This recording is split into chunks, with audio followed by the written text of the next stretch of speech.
Pam Bondi was mocked, dismissed, and dared to prove herself on stage. What happened next completely flipped the story and humbled everyone watching. It happened during a podcast episode no one thought would go viral. The guest was Jackson Weller, an indie rock musician from Portland known for his progressive takes and sharp tongue. He was halfway through a story about playing at a fundraiser when the host asked casually, "Ever run into anyone from politics backstage?" Jackson chuckled, took a sip of his drink, and leaned into the mic. "Pam Bondi was at one of those events," he said, smirking. "Nice lady, I guess. But come on, she looked at the grand piano like it was IKEA furniture. I doubt she can tell middle C from a cup of coffee." The room laughed. It was the kind of line that landed well with his usual crowd, young, left-leaning, and suspicious of anyone with a political past. Jackson was known for these offhand jabs. Most didn't take him too seriously, but this time, it stuck. Clips of that moment spread across social media within hours. The quote, trimmed, looped, and turned into memes, circulated with captions like, "Jackson drags Pam Bondi with a musical burn," and "Pam, do you even know what a piano is?" She didn't respond. Not then. In Tampa, Pam was sitting at her kitchen counter when her phone buzzed. Her niece had sent her the clip with a crying laugh emoji. Pam watched it once, then again. She didn't flinch, didn't roll her eyes. She just sighed, calmly closed the video, and slid the phone face down. Her tea had gone cold, but she didn't delete the clip.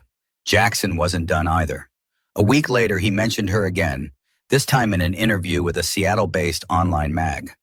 "I guess she's lawyer smart, sure, but I doubt she's got a creative bone in her body," he said. "You can't fake art. Either you feel it or you don't." That quote made it worse. It shifted from being a joke to something meaner, more personal. Some fans laughed it off. Others felt uncomfortable. A few older fans started commenting things like, "Is this really necessary?" And "Just play music, man." But Jackson didn't notice, or didn't care. He was touring in Florida next month anyway. He figured the noise would die down. What he didn't know was that Pam had received a last-minute invite to a high-profile charity event in Sarasota, a music and arts fundraiser for kids. The very same event Jackson had committed to performing at. The lineup was mixed: local politicians, celebrities, philanthropists, and artists. Pam wasn't planning on speaking or taking the stage at all. She was attending as a quiet donor, someone who preferred to stay in the background and support from the sidelines. She hadn't played publicly in over 15 years, but something was shifting now. She went into her guest room later that week, pulled off the old sheet covering her upright piano, and ran her fingers over the keys. It was out of tune, stiff from time. She smiled to herself. Then she pulled out her phone. "Hey, Dan," she said, calling her old music instructor from law school. "Still tuning pianos?" Meanwhile, Jackson kept doing press. He joked again about Pam during a radio appearance in Clearwater. "Maybe she'll bring her sheet music," he laughed. "Who knows? Maybe she'll surprise us with chopsticks." He didn't know she'd been practicing nearly every day. He didn't know she'd already picked the piece. He didn't know she had no intention of talking, just playing. But the night of the event was getting closer, and not everyone would be laughing when it finally came.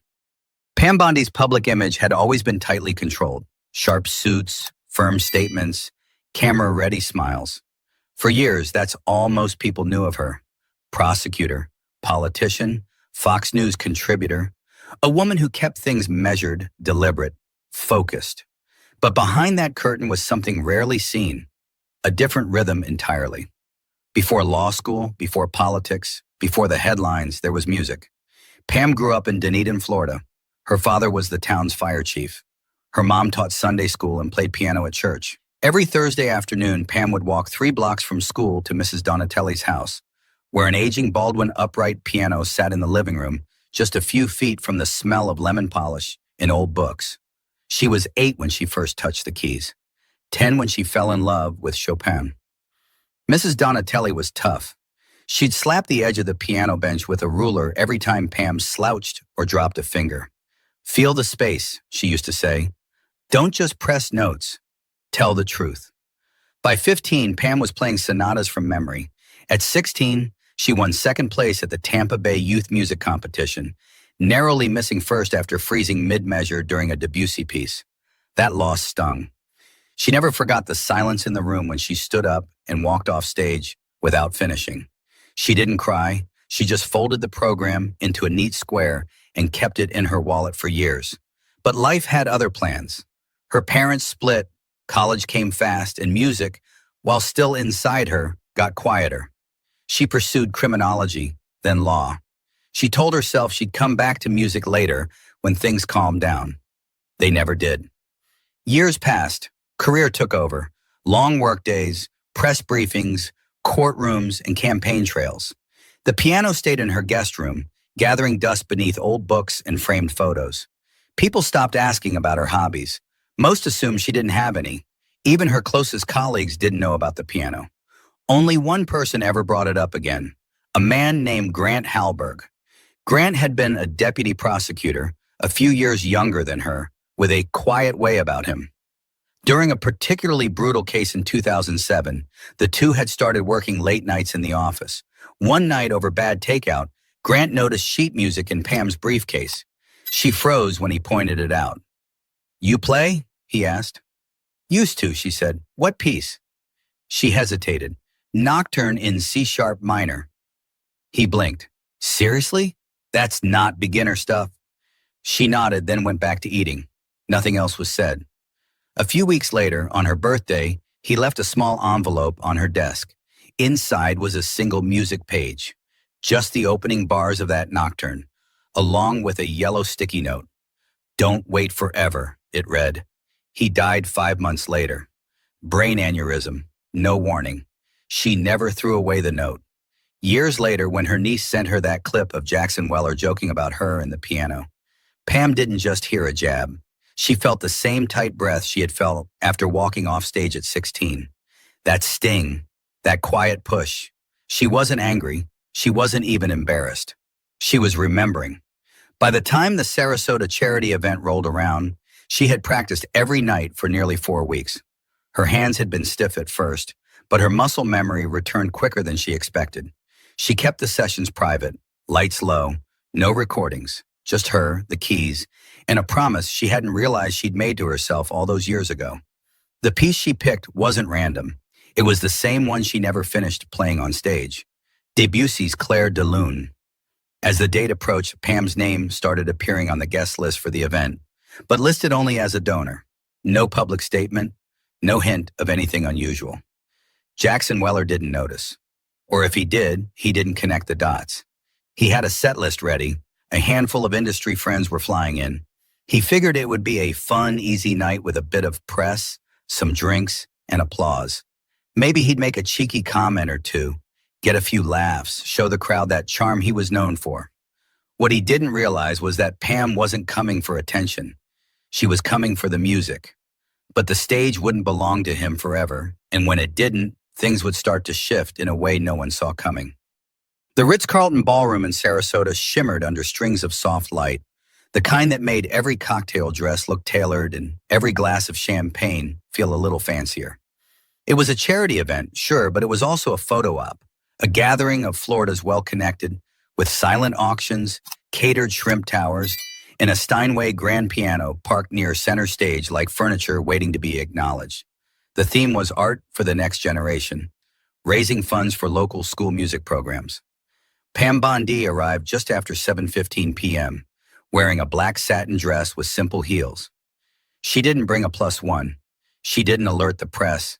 She hadn't been on a stage in years. She didn't plan to be on one tonight either, unless the moment called for it. Across the room, Jackson Weller was already in performance mode. He wore a brown suede jacket and an open-collared shirt. His guitar case leaned against a table nearby, and he was deep in conversation with 2 local journalists and a fellow musician from Miami who'd opened for him earlier that year. He didn't notice Pam at first. She stayed near the edge of the room, sipping seltzer and chatting with a few attendees she knew from her days in office. No one said anything about pianos. She didn't bring it up either. Then, somewhere between the third pass tray of mini crab cakes and the opening remarks, Jackson spotted her. He didn't hesitate. He approached her like a man about to score easy points at a press dinner. His voice was loud enough for people nearby to hear. Well, well, he said, lifting his glass. The legend herself. Pam turned slowly, her expression unreadable. Jackson, she said with a polite nod. He grinned. Glad you made it. Didn't know art fundraisers were your thing. They are, she replied, especially when kids benefit. He raised an eyebrow. Right, music education and all that. Say, any closer to telling the difference between a Steinway and a side table? A few people laughed nervously. Pam just looked at him. Do you always talk like that at charity events? He shrugged. Just keeping it light. Besides, you've got a sense of humor, right? She paused. Sometimes. That could have been the end of it. But Jackson, buzzed on both wine and ego, wasn't finished. He gestured toward the grand piano near the stage. How about it, he said, voice casual but baiting. Want to prove me wrong? Play something. Anything. You pick. The room wasn't silent yet, but the energy had shifted.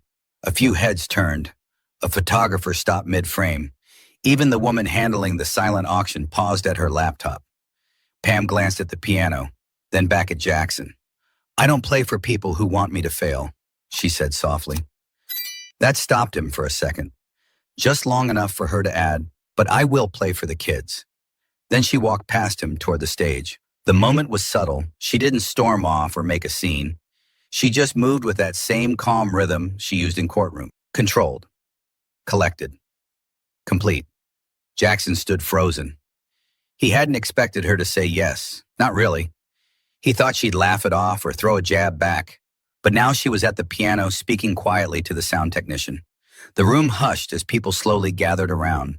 A few phones came out, not in a frenzy but quietly, like people sensing they were about to witness something strange and important. Pam sat at the bench, adjusted it slightly, placed both hands in her lap. She didn't say a word, not to the crowd, not to Jackson, not to anyone. She looked down at the keys, took a breath, and closed her eyes. Jackson stood near the bar, watching her from a distance. A friend leaned in and whispered, "You might have messed up, man." Jackson didn't answer, but he was starting to feel something he hadn't in years, uncertainty, and the first note hadn't even been played yet. Pam sat still for a moment, her fingers hovering just above the keys. The room had quieted completely now. No small feat for a gathering like this. No one made an announcement. No one had to. It was as if the air itself had shifted. Then she began. Soft, barely there. The first notes of Claire de Lune spilled from the Steinway like water finding its shape. At first, people didn't react. It was unexpected. Too smooth, too intentional to be casual. A few thought maybe the audio tech had cued a track. But then they noticed her hands moving, her body gently swaying with each phrase. This wasn't a party trick. This was practiced, patient, and heartbreakingly real. Jackson stood frozen near the back, arms folded, mouth slightly open. He couldn't place the piece at first, but he recognized the tone. Melancholy rising and falling with grace and something else. Sorrow. No. Memory. He wasn't laughing now. Pam's fingers moved effortlessly, fluid but never rushed. Her eyes stayed closed. She wasn't performing. She was somewhere else entirely, somewhere only she could see. People didn't whisper.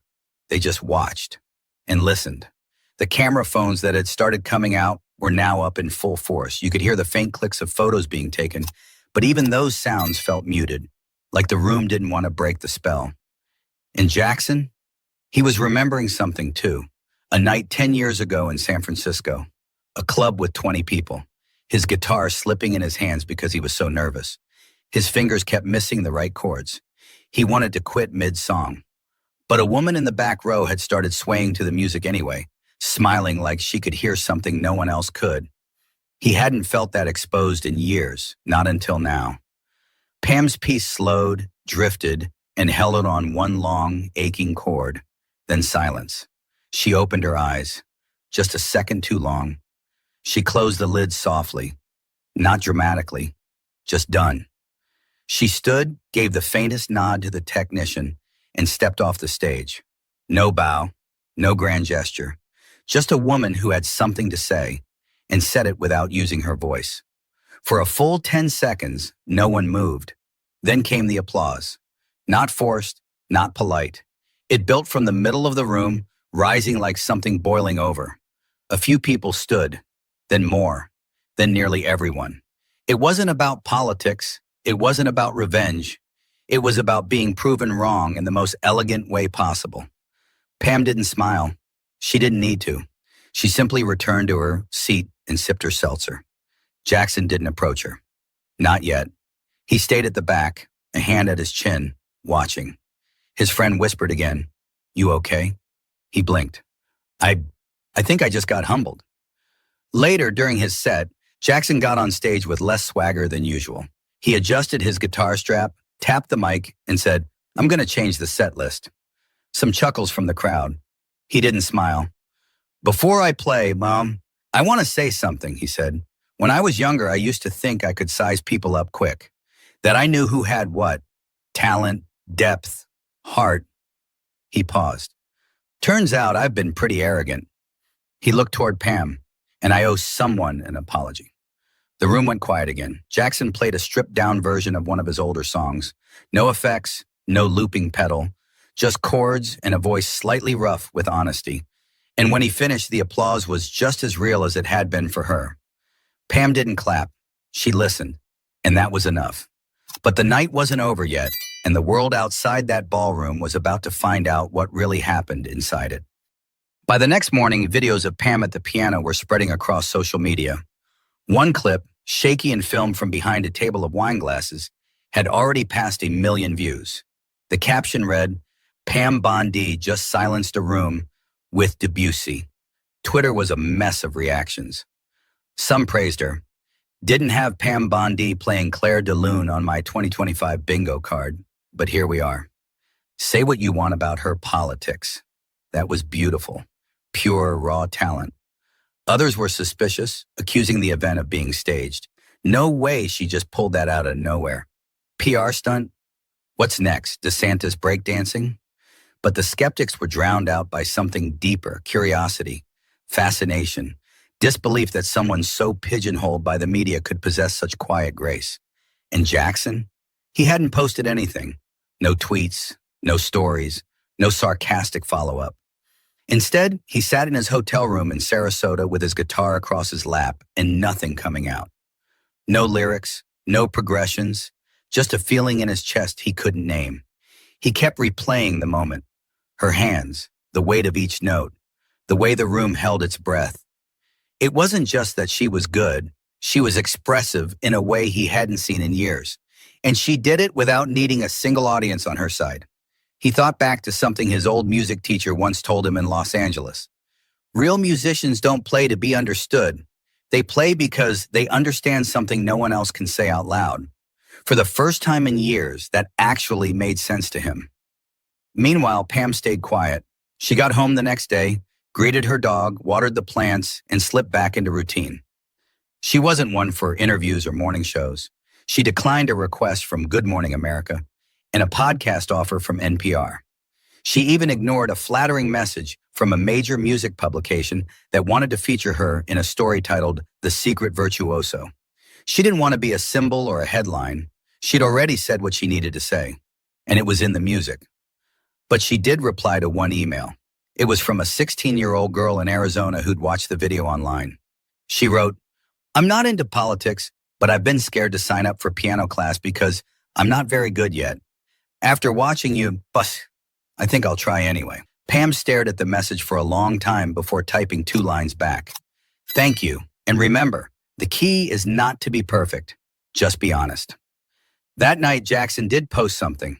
It wasn't flashy, just a photo of a blank notebook, his guitar resting beside it, and a caption, "Starting over." He lost a few followers who called him soft, gained a few more who thanked him for showing humility. But the biggest shift wasn't online. It was in him. A few weeks later, he performed at a small theater in Pensacola. Nothing fancy, no band, just him, a stool, and his guitar. Midway through the show, he paused. "I learned something recently," he told the audience. "Sometimes we're so busy trying to tear down people we disagree with, we forget they're whole human beings. And sometimes they've got more to say than we ever gave them credit for." Then he did something no one expected. He sat at the venue's old upright piano, cracked his knuckles, and played Claire de Lune. Badly, really badly. He stopped after a few bars and laughed. Okay, I'm no Pam, he said, grinning. The audience erupted, and in that moment, something real happened. A wall came down, but not just between two people, between noise and meaning, between mockery and grace. By the end of the week, the clip had reached national outlets. It was picked up by CBS News, Rolling Stone, and even made a brief mention on The Tonight Show. Not because Pam Bondi was trending as a politician, but because someone unexpected had shattered the public's assumptions without saying a single word. The algorithms loved it. So did the people. It wasn't just about music. It was about being wrong loudly, and then being corrected, quietly, with dignity. One of the most shared comments under the video came from a middle-aged man in Iowa. I've disagreed with her on almost everything, but that was stunning. I feel small for ever thinking she was just a headline. Another one from a 22-year-old in Los Angeles. It wasn't about right or left in that moment. It was about seeing someone fully for the first time. That's what stuck. The realization that we all reduce people, especially public figures, to whatever fits our beliefs. A soundbite, a party line, a tweet. But when Pam sat down at that piano, she reminded everyone that real people don't fit in tweets. Even Jackson's fan base, who'd originally laughed along with his piano jokes, turned the conversation around. A thread from one of his longtime listeners read, "Watch Jackson challenge her. Thought it'd be funny, but what she did, that wasn't just piano. That was years of something she carried, waiting to be released. We don't know half of what people are made of." Pam's name started trending in a different way. Not as a politician, but as a person. A woman who had been underestimated, mocked, and then calmly reminded the world of her depth without ever clapping back. And while she didn't comment publicly, her silence spoke louder than any press release. Jackson, for his part, kept things low-key. No official statement, no interview. But he did share a second post that week, a photo of an old upright piano in a small studio room. Caption, "Lessons resume Monday." He'd enrolled in private lessons in Gainesville. Said he was tired of pretending he knew it all. Some called it PR cleanup. Others saw it for what it was, growth. What no one could deny was that something had shifted. And not just in Jackson or Pam, but in how people talked about them. For a few days, the online world stopped shouting and started listening. Clips from the Sarasota event kept surfacing. Someone uploaded the full 8-minute video of Pam's performance. In it, you could see every detail. The way she took a breath before beginning, the stillness in her hands between movements, the crowd's subtle transformation from amused to moved. A YouTube comment said it best. This wasn't a gotcha moment. It was a moment of grace in a world full of noise. And that's why it resonated, because it wasn't about politics. It wasn't even about talent. It was about how wrong we can be when we assume people are only what we've heard about them. Pam didn't trend for yelling. She didn't trend for tearing anyone down. She trended because she showed up, stayed calm, and did the one thing nobody expected. She spoke through beauty. And beauty, real beauty, doesn't argue. It doesn't defend itself. It just is. Back in Tampa, Pam's piano was tuned now. Cleaner, warmer. She played in the evenings again. Not for anyone else, just for herself. Sometimes just a scale. Sometimes the same 3 bars, over and over. No need for applause, no audience required. It had never been about proving anything. But in that moment, she had reminded everyone watching of a truth they'd forgotten. That people are always more than the sum of their headlines. But stories like this only last if we carry them forward. And the final lesson hadn't been spoken just yet. It would have been easy to write it off as a fluke, some weird viral moment that came and went like all the others. But this one stuck. It kept getting shared not just because Pam played beautifully, but because the moment felt honest. And honesty is rare, especially when it shows up unannounced. For a while, it sparked a real conversation online about judgment, about ego, about how easy it is to dismiss someone without ever knowing who they really are. Everyone had their version of the story, but no matter which angle people came from, political, musical, emotional, the takeaway was the same. We assume too much, we listen too little, and we forget that everyone is carrying something they don't talk about. Pam's years at the piano weren't about showing off. They were about process, escape. peace. The fact that she never once brought it up, even when she was mocked on national platforms, wasn't modesty. It was restraint, self-respect, knowing who you are so deeply that you don't need to prove it every time someone throws a stone. There's strength in that. On the flip side, Jackson's journey was just as real. He could have doubled down, posted something snarky, kept the joke going. A lot of people in his position would have. But he didn't. He listened. He watched. And when it became clear he'd misjudged someone, he let himself feel that, not publicly, not perfectly, but clearly. That kind of shift doesn't get millions of views. It doesn't make headlines, but it matters. Because that's how we change. Quietly, slowly, one layer at a time. Weeks later, Pam got a letter. Not an email, a real letter, handwritten in blocky cursive. It was from a middle school music teacher in rural Tennessee. I showed the video to my class. They were stunned, not just by the music, but by what it meant. I asked them afterward what they took from it. One kid said, "She didn't yell, she just played." That's going to stick with them. Honestly, it stuck with me too. Pam folded the letter neatly and placed it inside a drawer near her piano. She never replied. She didn't need to. That moment in Sarasota was never about fame or redemption. It wasn't a political stunt. It wasn't even about proving someone wrong.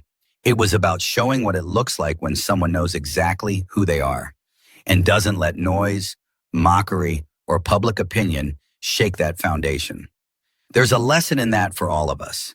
We live in a time where calling people out has become sport, where assumptions go viral faster than facts, and where it's easier to shout into a void than to pause and wonder what someone's life might actually look like off camera. But that night reminded people of something we're starving for: depth, grace, surprise, humanity. You don't have to like someone to recognize their talent. You don't have to agree with someone to acknowledge their worth. And you don't have to clap back when you can simply let your actions speak louder than your critics. Pam never asked for applause. She just played. And maybe that's the real lesson here. Don't speak unless it adds value. Don't fight unless it matters. And never assume you know someone just because you've seen their name on TV. Because one day you might find yourself in a room thinking you're the one in control, only to watch someone you underestimated sit down at the piano, and change the temperature of the entire world around you, without raising their voice, without asking for permission, just by being exactly who they are. If this story moved you, take a second to reflect on someone you have written off too quickly. Maybe it's time to see them again with different eyes. And if you're still holding back, you love thinking the world won't understand it, maybe it's time to share it anyway. Don't forget to like, subscribe, and share this story with someone who needs it. Real moments like these deserve to be remembered.